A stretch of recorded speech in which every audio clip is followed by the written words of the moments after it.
හොඳයි දුයි පුතේ අපි දැන් සූදානම් වෙන්නේ අවුරුද්දට අදාළ මාසවල දින ගණන කොහොමද අපි අත පාවිච්චි කරලා හොයන්නේ කියලා. හරි. දැන් මම මෙන්න මේ විදිහට තමන්ගේ වම් අත දකුණු අත මෙන්න මේ විදිහට මිටි මොලව ගන්න.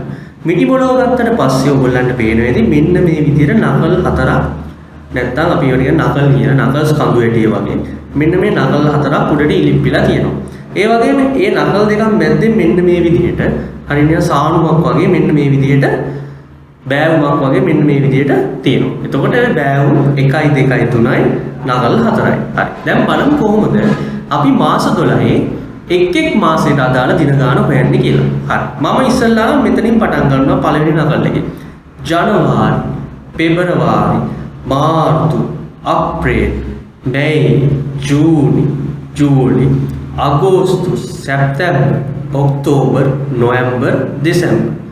දැන් ඔයගොල්ලන්ට පෙවුන පුතේ මේ නකල් වලට එන මාස වෙනමත් ඊළඟට මේ නකල් දෙක අතර තියෙන මෙන්න මේ බෑවුම් වල තියෙන මාස වෙනමත් අපි ලියාගත්තොත් මේ නකල් වලට එන මාස පුතේ දින 31ක් තියෙනවා. මේ නකල් වලට එන මාස දින 31ක් තියෙනවා.